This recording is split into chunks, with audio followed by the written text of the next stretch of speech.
முதல் வாசகம். அவர்கள் வாயினின்று என் மந்தையை மீட்பேன், அவை இனி அவர்களுக்கு உணவாகா. இறைவாக்கினர் எசேக்கியேல் நூலிலிருந்து வாசகம். அதிகாரம் 34, இறைவசனங்கள் 1 முதல் 11 முடிய. அந்நாளில் ஆண்டவரின் வாக்கு எனக்கு அருளப்பட்டது. மானிடா, இஸ்ரேலின் ஆயர்களுக்கு எதிராக இறைவாக்கு உரை. அவர்களுக்கு இறைவாக்கு உரைத்துச் சொல். தலைவராகிய ஆண்டவர் கூறுவது இதுவே: தாங்களே மேய்ந்து கொள்ளும் இஸ்ரேலின் ஆயர்களுக்கு ஐயோ கேடு! ஆயர்கள் மந்தையை என்றோ மேய்க்க வேண்டும். நீங்கள் கொழுப்பானதை உண்டு ஆட்டு மயிரிடையை உடுத்தி மந்தையில் சிறந்ததை அடிக்கிறீர்கள், மந்தையையோ மேய்ப்பதில்லை. நீங்கள் நலிந்தவற்றை திடப்படுத்தவில்லை, பிணியுற்றவற்றிற்கு குணமளிக்கவில்லை, காயமுற்றவற்றிற்கு கட்டுப்போடவில்லை, வழி தப்பியவற்றை திருப்பி கூட்டி வரவில்லை, காணாமல் போனவற்றை தேடவில்லை. ஆனால் அவற்றை கொடுமையுடனும் வன்முறையுடனும் நடத்தினீர்கள். ஆயன் இல்லாமையால் அவை அலைந்து திரிந்தன. அப்போது எல்லா காட்டு விலங்குகளுக்கும் அவை இரையாகின. என் ஆடுகள் எல்லா மலைகளிலும் உயர்ந்த குன்றுகளிலும் அலைந்து திரிந்தன. பூ உலகில் எவ்விடத்திலும் என் மந்தை சிதறுண்டு போனது. அதை தேடவோ கூட்டிச் சேர்க்கவோ எவரும் இலர். எனவே ஆயர்களே, ஆண்டவரின் வாக்கை கேளுங்கள்.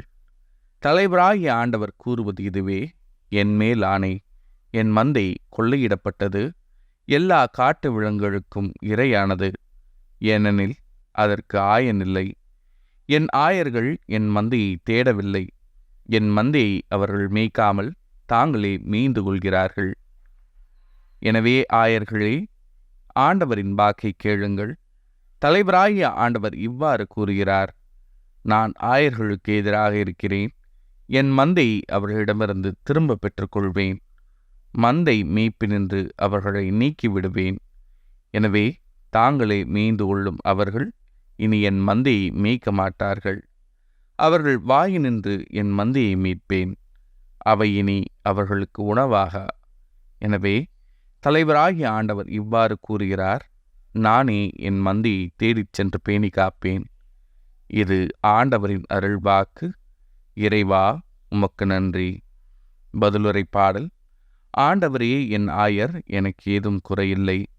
ஆண்டவரே என் ஆயர், எனக்கு ஏதும் குறையில்லை. பசும் புல்வெளி மீது என்னை அவர் இளைப்பாறச் செய்வார். அமைதியான நீர்நிலைகளுக்கு என்னை அழைத்துச் செல்வார். அவர் எனக்கு புத்துயிர் அளிப்பார். ஆண்டவரே என் ஆயர், எனக்கு ஏதும் குறையில்லை. தம் பெயர்க்கேற்ப என்னை நீதி வழி நடத்திடுவார். மேலும் சாவின் இருள் சூழ் பள்ளத்தாக்கில் நான் நடக்க நேர்ந்தாலும் நீர் என்னோடு இருப்பதால் எத்தீங்கிற்கும் அஞ்சினேன். உம் கோலும் நெடுங்கழியும் என்னை தேற்றும். ஆண்டவரே என் ஆயர், எனக்கு ஏதும் குறையில்லை. என்னுடைய எதிரிகளின் கண்முன்னே எனக்கு ஒரு விருந்தினை ஏற்பாடு செய்கின்றீர். என் தலையில் நறுமண தைலம் பூசுகின்றீர். எனது பாத்திரம் நிரம்பி ஒழுகின்றது. ஆண்டவரே என் ஆயர், எனக்கு ஏதும் குறையில்லை. உண்மையாகவே என் வாழ்நாள் எல்லாம் உம் அருள் நலமும் பேரன்பும் என்னை புடை சூழ்ந்து வரும். நானும் ஆண்டவரின் இல்லத்தில் நெடுநாள் வாழ்ந்திருப்பேன்.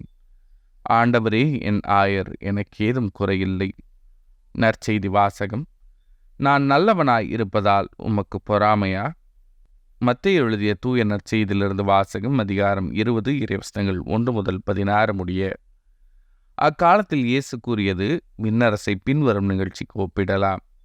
நிலக்கிழார் ஒருவர் தம் வேலையாள்களை வேலைக்கு அமர்த்த விடியற் காலையில் வெளியே சென்றார். அவர் நாளொன்றுக்கு ஒரு தெனாரியம் கூலி என வேலையாள்களுடன் ஒத்துக்கொண்டு அவர்களை தம் திராட்சை தோட்டத்துக்கு அனுப்பினார். ஏறக்குறைய காலை 9 மணி. அவர் வெளியே சென்ற பொழுது சந்தை வெளியில் வேறு சிலர் வேலையின்றி நிற்பதைக் கண்டார். அவரிடம், நீங்களும் என் திராட்சை தோட்டத்துக்கு போங்கள், நேர்மையான கூலியை உங்களுக்கு கொடுப்பேன் என்றார். அவர்களும் சென்றார்கள். மீண்டும் ஏறக்குறைய 12 மணிக்கும் பிற்பகல் 3 மணிக்கும் வெளியே சென்று அப்படியே செய்தார். ஏறக்குறைய 5 மணிக்கும் வெளியே சென்று வேறு சிலர் நிற்பதைக் கண்டார். அவர்களிடம், நாள் முழுவதும் வேலை செய்யாமல் ஏன் இங்கே நின்று கொண்டிருக்கிறீர்கள் என்று கேட்டார். அவர்கள் அவரை பார்த்து, எங்களை எவரும் வேலைக்கு அமர்த்தவில்லை என்றார்கள். அவர் அவர்களிடம், நீங்களும் என் திராட்சை தோட்டத்துக்கு போங்கள் என்றார். மாலையானதும் திராட்சை தோட்ட உரிமையாளர் தம் மேற்பார்வையாளரிடம், வேலையாள்களை அழைத்து கடைசியில் வந்தவர் தொடங்கி முதலில் வந்தவர் வரை அவர்களுக்கு உரிய கூலி கொடும் என்றார்.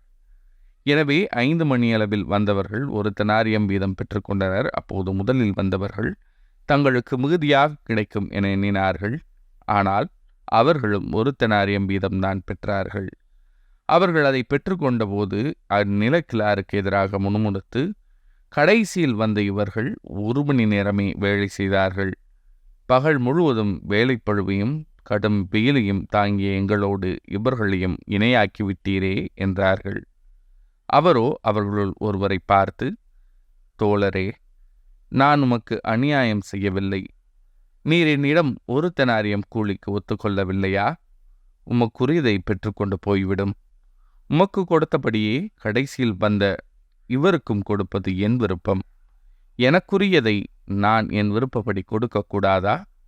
அல்லது நான் நல்லவனாய் இருப்பதால் உமக்கு பொறாமையா என்றார்.